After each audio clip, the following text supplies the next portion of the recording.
discuss this and other corruption-related matters with Executive Director of Corruption Watch, David Lewis. Thank you so much for your time. Really appreciate it. So, Brian Shivambu is paying the money back to Vele Investments. He apparently signed this letter actually in March last year, but it only came to light because Scorpio, that's the investigative unit, picked it up because it had to be filed with the Master of the High Court in winding up Vele recently. So this happened over a year ago, but it's come to light now. What does it suggest about Brian Shivambu? Do you think that he's trying to avoid any sort of criminal prosecution? What is all this about, in your view?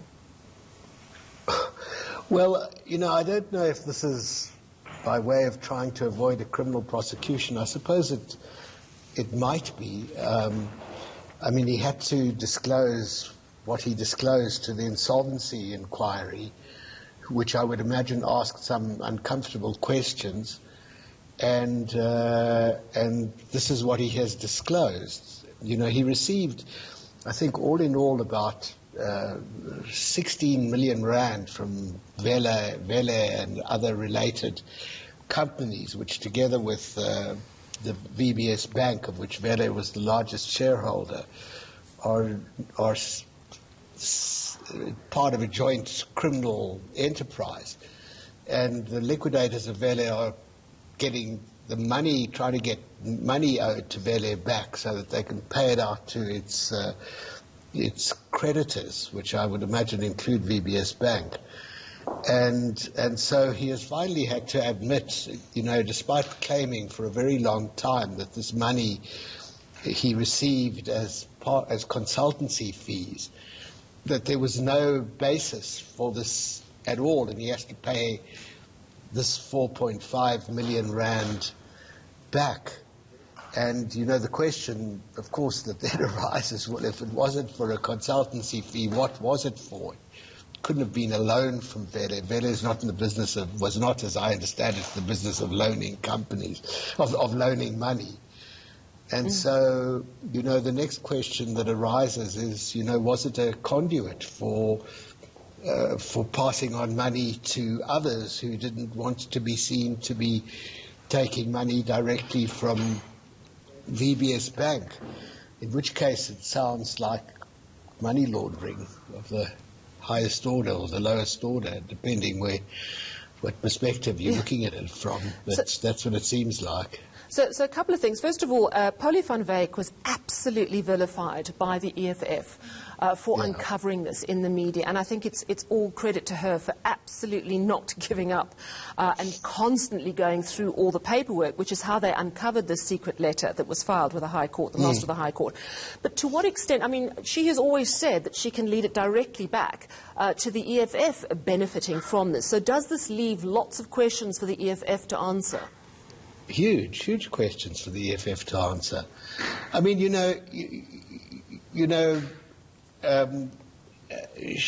Shivambu, Brian Shivambu, is going to be called upon to explain what he did with it for, what he received the money for. I mean, no company is in the business of giving away 4.5 million rand. You know, maybe he could argue that it was a sort of front-end payment on some, advance payment on fees that he was meant to earn, but that's hell of unlikely and hell of unusual.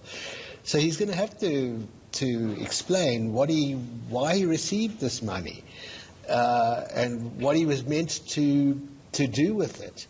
And because of the links that the Maverick and Paulie van Wyk have shown to, which are not, I'm sure they were very difficult to establish the actual links, but I mean, given that he's the brother of Floyd Shivambu and there's been involvement of Floyd Shivambu, as I understand it, in this company anyway, the inferences are there to be drawn, and my understanding of Paulie's work is that it relies on more than just inferences, but that there is evidence, there's documentary evidence of this money going to the leader of the EFF, Julius Malema, and to Floyd Shivambu, and in fact I think to the EFF itself. Yeah.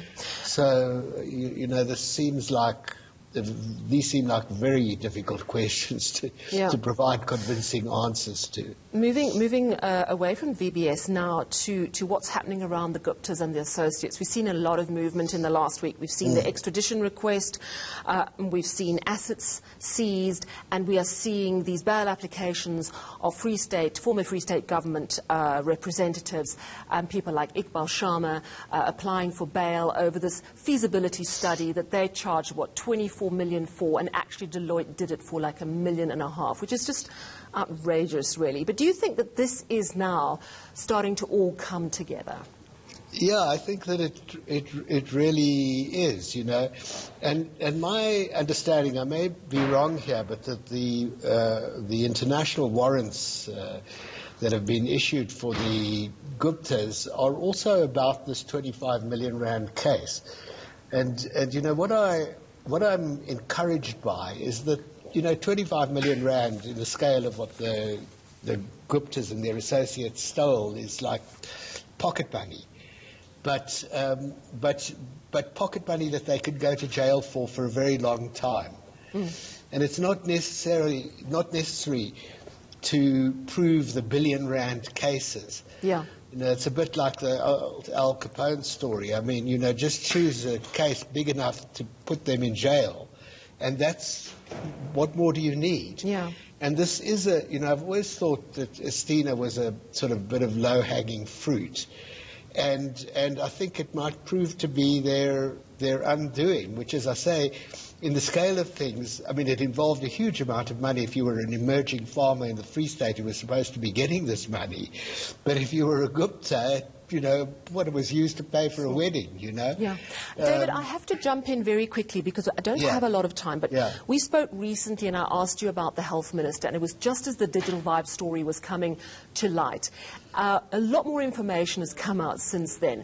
At the time you said, look, I think it's fine to wait for the SIU report to come through. And possibly I'm asking you to veer into politics more than Corruption Watch. But do you think that it is important that the health minister step aside sooner rather than later? I think it is. You know, I think that much more has come to light since then. You know, the second-hand bucky for his son and various other payments that were made to him. And you know, either he's got to start answering questions or he has to step aside. I mean, you know, all of the grapevine says that is going to happen soon, but I think it really should. And you know, I think it's an awful situation. You know, but I think he really has to step aside. I think that the evidence now, you know, is too strong for him to stay there. Thank you so much for chatting to us. Really do appreciate it. That was the Executive Director of Corruption Watch, David Lewis.